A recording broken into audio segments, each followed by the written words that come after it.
Thank you, Philippa.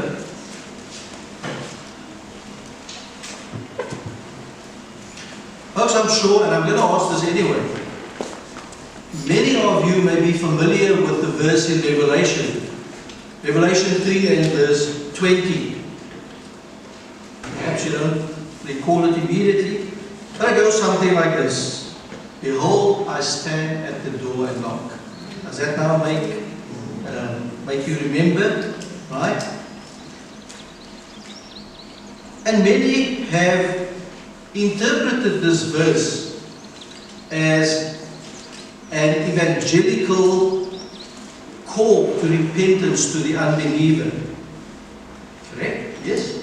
I stand at the door and knock. Whoever hears my voice and opens, I will come into him. Many have interpreted in that way.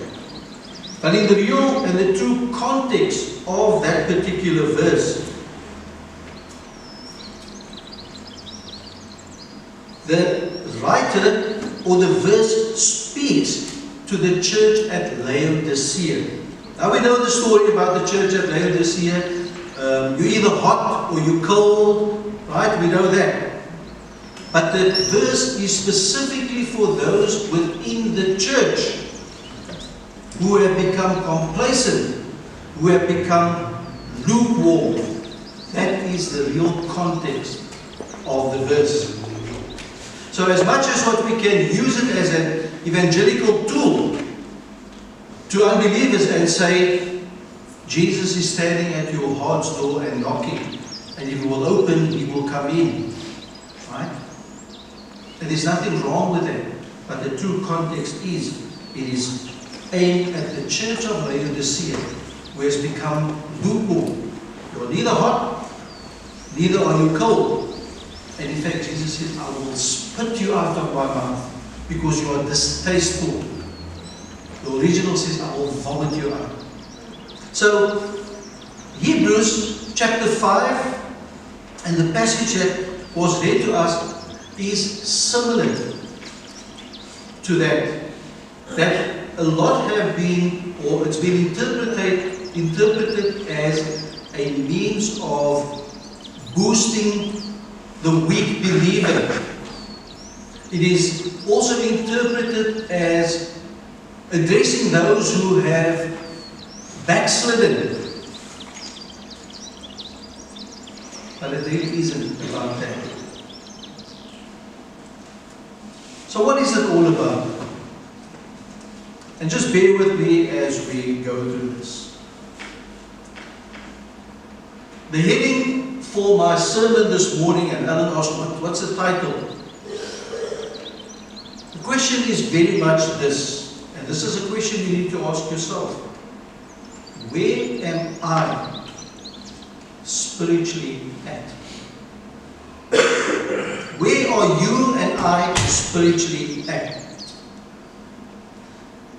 Now you've heard this phrase before, but have you ever wondered, what does it really mean? You heard this phrase? And we use it in jest sometimes. Critical but stable. You heard that being said before. He's critical but stable, and we think, but now, how can you be both critical and stable? Right? So what it does mean, it refers to a medical condition where someone may be very, very ill, or severely hurt, and that the condition isn't getting any worse for that particular moment. Their vital signs, their heart rate, their blood pressure is holding steady for that time. Right? They still need high care. They still need continuous and constant care. But you know what? It could go either way. It could go either way for them. Now today's passage is somewhat like that. Critical but stable. But before we dig a little bit deeper, let us pray. Almighty God, we thank you for the privilege of opening your word today. May May God the Holy Spirit help us to understand your word, own your word, and apply your word. Help me, dear Lord, to present your word in spirit and in truth. And we pray this all in Jesus' name. Amen.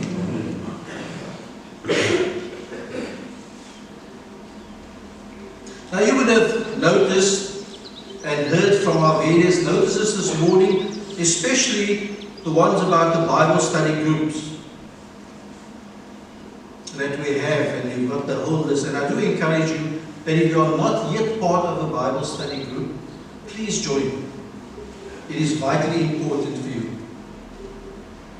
Now, we in our Bible, respective Bible study groups, have been going through the book or the epistle of Hebrews. Now, the overarching theme, the main idea, the big picture of Hebrews is undeniably the fact of the supremacy of Jesus Christ.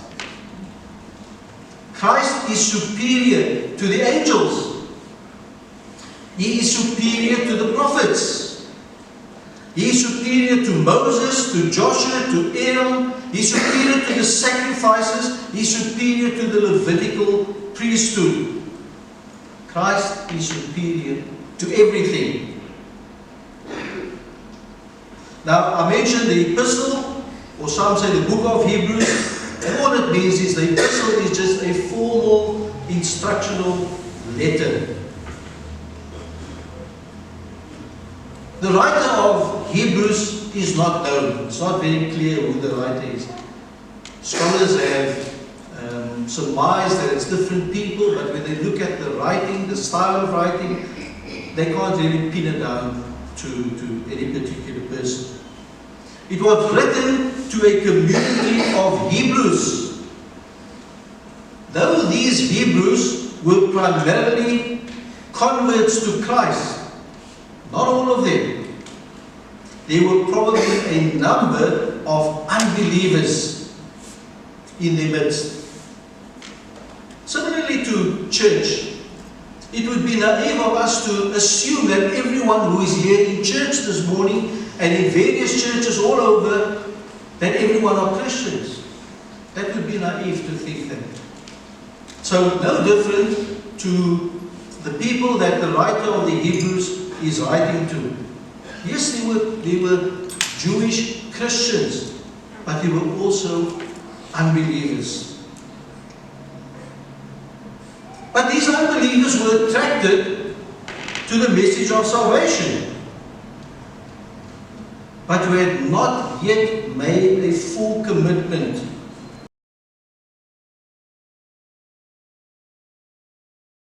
To 69 AD, just before the Roman destruction of the temple, which is AD 70. So the fact that they were practicing this Levitical sacrificial system is that they had the temple. So 70 AD, the Romans destructed this temple. The writer emphasizes the superiority of Christianity over Judaism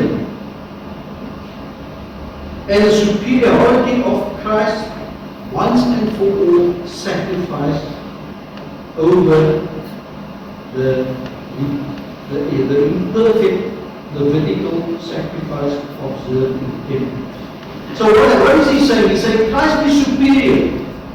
He's saying Christ on the cross of Calvary made a once and for all sacrifice. So God of the sacrifices of the temple sacrifices, temple worship, the Day of Atonement that the high priest used to have, God of all of those things.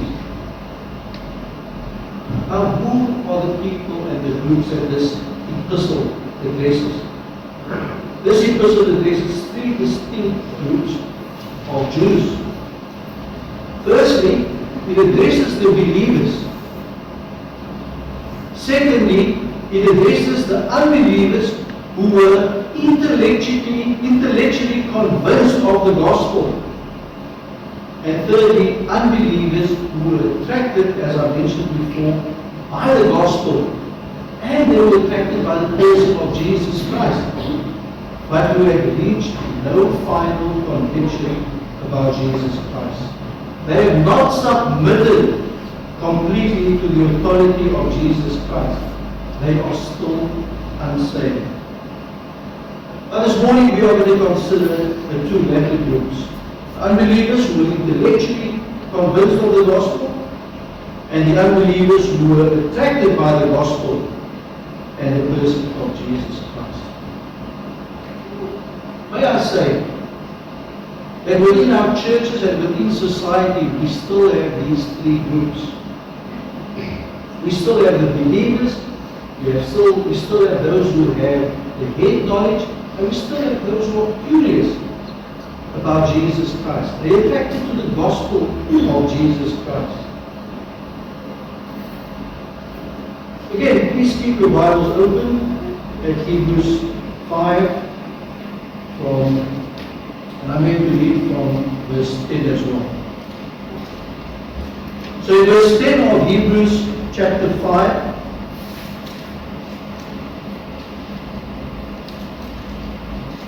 the writer is making reference, and he says that, and was designated by God to the high priest in the order of Melchizedek. So maybe that is a bit just grasping things out of the air. So let's go to verse 10.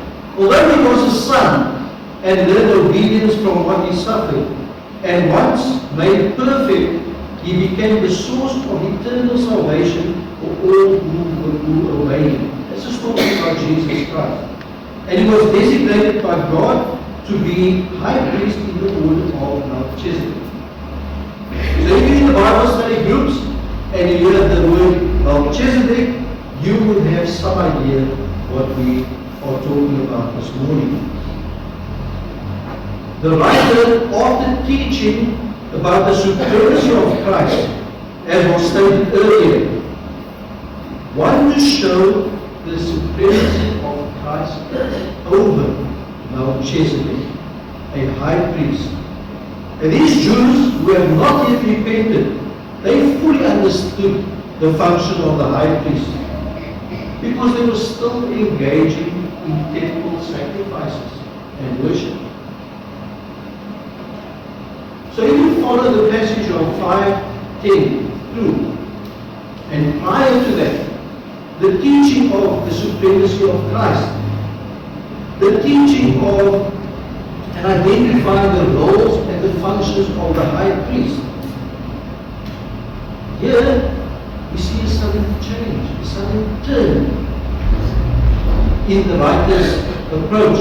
He immediately challenges them by saying in verse 11, and follow with me in verse 11 of chapter 5. What is he saying? He said, we have much to say about this. And what is the this he's talking about? He says, we have much to talk about Melchizedek. But it is hard to explain because you are slow to learn. You are slow to learn. Other translation says, you are dull of hearing.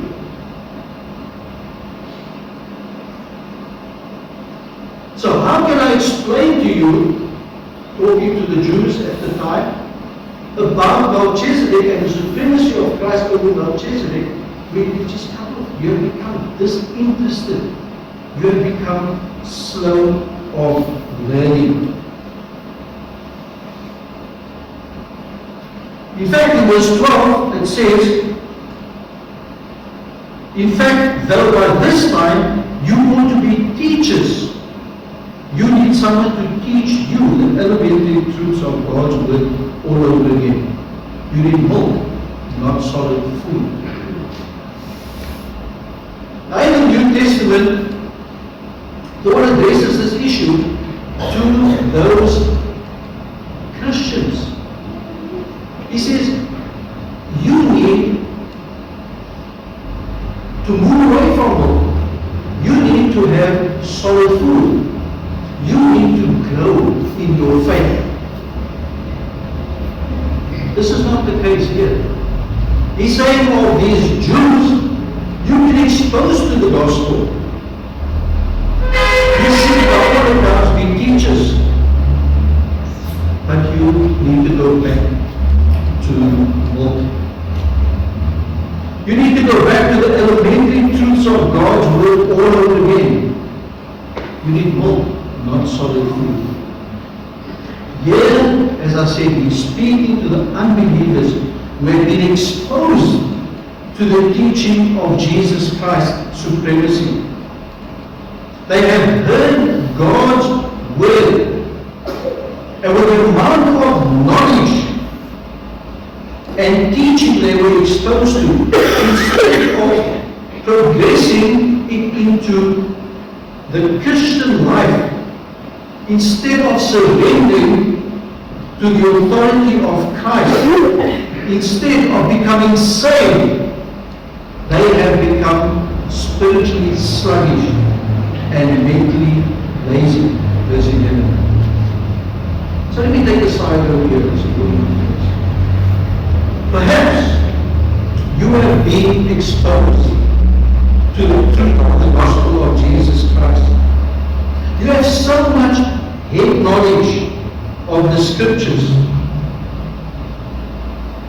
And we do need people like that. They have zero relationship with the Lord Jesus Christ. But you are almost embarrassed to talk to them about the Bible because they know so much more than you do. In fact, these people with all this academic head knowledge, they could easily get up a Bible study group based on their knowledge only. And that's only pure academic. But my friend, head knowledge, knowing about Jesus Christ, knowing the Bible is not enough. If you have not surrendered to the authority of Jesus Christ. In fact, you have been coming to church faithfully. There are many who faithfully go to these various churches. In fact, it's a thing on a Sunday morning. Kom julle moet reg kry die skerp vandag. Right? Maybe a message from the husband, maybe a message from the wife. Children, you better get ready. It's church. You need to go to church. Right? So they have this type of knowledge of attending church. You have faithfully been coming to church.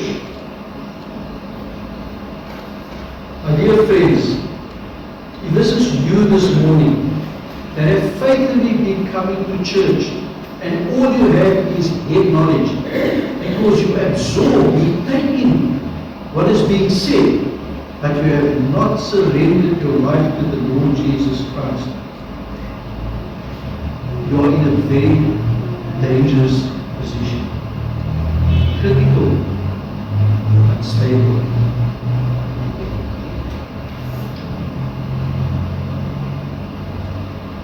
You know what you need to do, and you are still rejecting God's call of salvation on your life.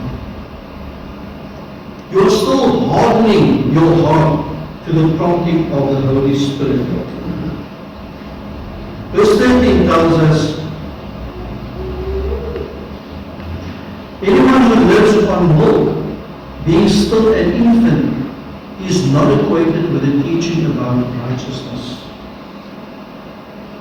Anyone who lives on milk is a baby, is an infant, not acquainted with the teaching of righteousness.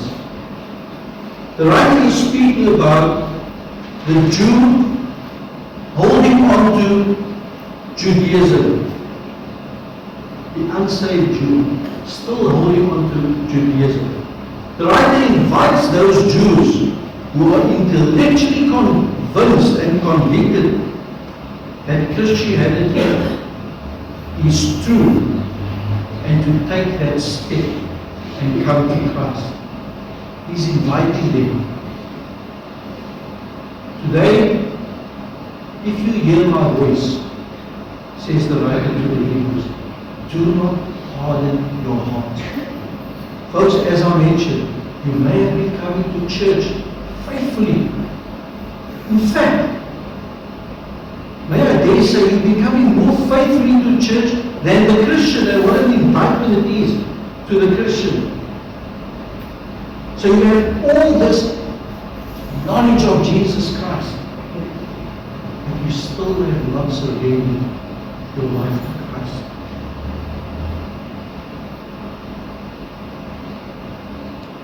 They have heard all of this. They were on the verge of maybe coming to repentance, but they let go of the brakes, as it were. They stopped. Perhaps the fear of persecution, which was real, because they saw those Jews who had made a commitment to follow Jesus Christ, and they saw the persecution that these Jews are going through. So perhaps that was the fear. Perhaps they were not ready to leave their religious activities. Remember I said they were still doing sacrifices and temple worship. How many of you, and many that are out there this morning, are still involved in religious activities, doing things for the church, and thinking that that is going to earn you salvation? My dear friend, this morning, what is stopping you from coming to faith in Jesus Christ? Could it be your fear of being ridiculed? Could it be your fear of being ostracized? Left out of your circle of friends? Is your friends more important than serving the Lord Jesus Christ?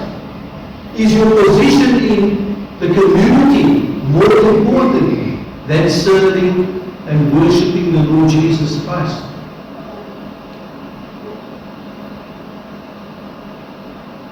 Is it your career that is more important than serving Jesus Christ? Is it your money? Is it your possessions? Folks, you know what it is that is preventing you from coming to faith in Jesus Christ. And once you identify that, you ask yourself this question: is that thing that I hold on so dearly, is that going to give me eternal life in Jesus Christ? Job chapter 1 and verse 21, and last week we heard of Ecclesiastes 5 and verse 15.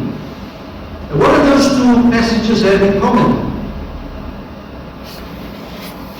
Job writes, naked I came into this world, and naked shall I depart. Folks, if you're holding on to your career, if you're holding on to your money, if you're holding on to your wealth, if you're holding on to your position in society, at the expense of serving the Lord Jesus Christ, you cannot take any of those things with you. You might be a CEO of a company, you may be the general manager, you may be the area manager. You cannot take that status and that title with you to heaven. You can say, Lord, I had a couple of branches when I'm doing so. It's good. I cannot take anything of that with me. These babies or these infants is not acquainted with the teaching about righteousness. So look at Romans chapter 3 and verse 21. Or you might just want to jot it up. But now apart from the law, the righteousness of God has been made known, to which the law and the prophets testify. What does the word righteousness mean in this particular case? Righteousness means salvation. Righteousness means surrendering your hearts and your lives to the Lord Jesus Christ. Righteousness is God's free gift of salvation through Jesus Christ. The Christians understand this. Christians have experienced this on a daily basis, not the unbeliever. The unbeliever cannot talk about the righteousness. They cannot talk about salvation because they have not experienced that. Verse 14. But solid food is for the mature, who by constant use have trained themselves to distinguish good from evil. The word mature in this particular context translates as perfection. You may have that in a different translation. It is used as a synonym for salvation. The unbeliever has not reached the point of maturity. The unbeliever has not yet been saved. And that is what the writer of the Hebrews is referring to when he uses the word maturity or perfection in the different context, in the different translation. That does not mean that everyone who comes to the Lord Jesus Christ is immediately mature. You are immediately saved, but you continue to grow in grace and in faith. That is the process of sanctification. But you are saved, and the writer uses this word as a synonym for salvation and surrendering to the Lord Jesus Christ. So when one becomes a Christian in Christ, you are mature, but you still need to grow. Matthew chapter 19 and verse 21, the story of the rich young man. We're familiar with that passage from verse 16 on to verse 19. So this rich young man comes to Jesus and asks, "Teacher, what good thing must I do to get eternal life?" You're familiar with that story, right? This is yes. What good thing must I do to inherit or to get eternal life? Now Jesus engages in conversation with this young man, and you can read that account for yourself, as I'm saying. Verse 21 of Matthew chapter 19. Jesus answered, and listen to the words that is being used. Jesus answered, "If you want to be perfect," same words that the writer to the Hebrews is using here, maturity, perfection, interchange, synonyms. Jesus says, if you want to be perfect, if you want eternal life, if you want salvation, what does Jesus say? Surrender and follow me. And we know the story of the young man walked away in Jericho. Chapter 6, 1 to 3. Therefore let us leave the elementary teaching about Christ and go on to maturity, not laying again the foundation of repentance from acts that lead to death and of faith in God. Instruction about the washing, the baptism, the laying on of hands, the resurrection of the dead, and eternal judgment. And God permitting, we will do so. Here the writer offers the solution to their problem, this Jewish community's problem. And I'm paraphrasing. He says, people leave the principles of the doctrine of Christ. Now you may say, well, how can you become saved and you ignore the principles of the doctrine of Christ? Right? That's not what he's saying here. Leave the principles of the doctrine of Christ, let us go on to maturity or perfection. Remember the word perfection or maturity in Hebrews always refers to or speaks to salvation, as I've mentioned. Never of spiritual maturity for the young Christian to grow. That is not what is being spoken about here. Now you can either look or you can just jot down chapter 7 and verse 11. If maturity, if perfection, if salvation were by the Levitical priesthood, by the religious activities, there would be no need for Jesus Christ. Right? Because it just means you can continue with these religious activities. You can do the sacrifices. It says, but the perfection of salvation is because of your activities. If you do not believe Jesus Christ.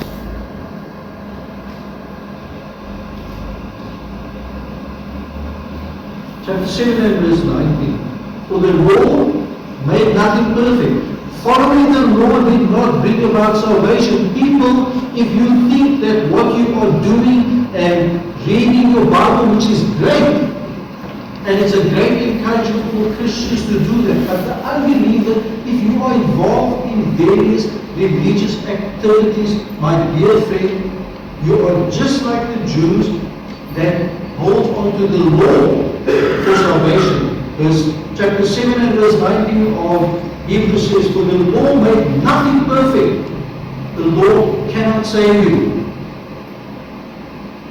Chapter 10 and verse 14. Verse 14. For the one offering of Jesus Christ crucified, those who surrendered to Christ on the earth, those who surrendered to the word of God, those who say, Lord, I want you as Lord and Savior of my life. I surrender my life to you. My dear friends, you will be instantly saved.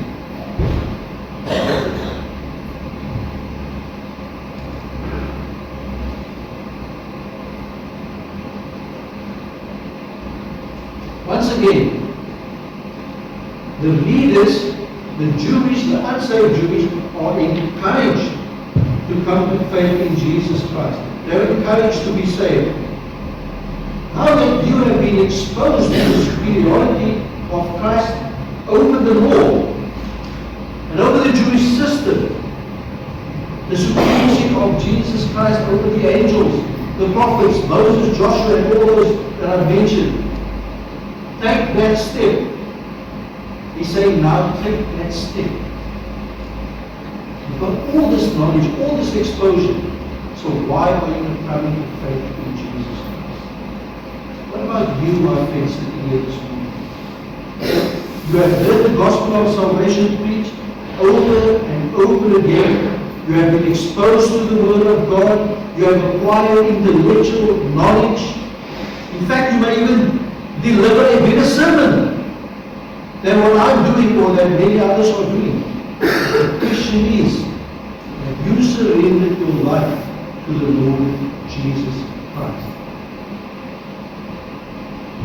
Have you asked Jesus to forgive you of your sins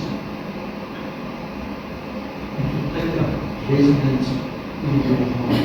Or are you still rejecting the prompting of the Holy Spirit? Folks, this is not new teaching. It's not new teaching. You've heard the gospel before. To the point that you may have mentioned, it is as if that minister or that preacher spoke directly to you. You have that experience.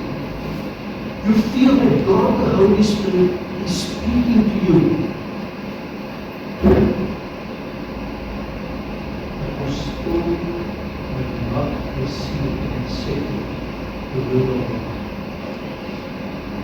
Be careful that your heart does not become so hardened that it is impossible for you to come to faith in Christ. So again, we are talking about an unbeliever who hears the word. They are prompted by the Holy Spirit, but they keep rejecting. Folks, the more you reject, the harder it is for you to come to faith. In fact, the writer to the Hebrews will say, it is impossible for you. So read the Old Testament is witness to this. Think of Pharaoh. Right? Moses went to him on countless times, and he kept on rejecting. Nowhere in the scriptures does it talk about Pharaoh's conversion. But please be careful that you are not in that position. Critical but stable. That you are prompted by God the Holy Spirit. And that is what the scripture teaches about in Hebrews. It says, partaking, right, of the Spirit, which means that there's an engagement between you and the Holy Spirit. The conviction that comes to you when the Word of God is being preached. But that is not being saved. That is tasting. That is being exposed. You have tasted, you have heard the gospel. You've seen the Christians, the fellow Christian Jews, the excitement about the Lord Jesus Christ. You've seen all that. But you have not surrendered yourself. It is impossible to keep on rejecting to come to faith in Christ. In conclusion, and many of you love this word, in conclusion, to the Christians or the believers and the followers of Jesus Christ, have you, I'm speaking to the Christians, have you become indifferent to the Word of God? Have you become lazy in your walk with Jesus Christ? Have you been drifting away? Or are you no longer on fire for the Lord? Is it an effort for you to come to church? Is it an effort to meet with God's people? Is it an effort to come to a Bible study group or to a prayer meeting? Dear friends, if you are in that position, you need to repent of your sins. You need to say, Lord, I am not doing what you require of me. Forgive me and bring me back. Restore to me the joy of your salvation. Psalm 51. David's song that we heard after he committed sin. Now to both Christians and non-Christians, we are talking to you this morning. The writer to the Hebrews in chapter 2 and verse 3 asks, how shall we escape if we ignore such a great salvation? The salvation which was first announced by the Lord was confirmed to us by those who heard it. Folks, Christians, we have a wonderful salvation. Why? Because we serve an awesome God. And our salvation is made possible because of Jesus Christ. Hebrews 10:31 says, it is a beautiful and a dreadful thing to fall into the hands of the living God. People, don't mess around with God. Revelation 3 talks about the church of Laodicea. When Jesus said, you're either hot or you're cold. Make up your mind. Right? But they were lukewarm. They said, I will vomit you out of my mouth. It was a fearful thing to fall into the hands of the living God. My opening question this morning is very simple. Ask yourself, where am I spiritually? Let us pray. Father, we thank you for your word. We pray that those who have become dull of hearing, lazy, indifferent to your word, Lord, that your Spirit will continue to convict and strive with them, to the point that they may truly surrender to Jesus Christ for salvation. For those who have drifted and have become unenthusiastic about your word, please bring them back to you. Thank you that you are a loving and gracious God. Keep on drawing us closer to yourself. In Jesus' name we pray. Amen.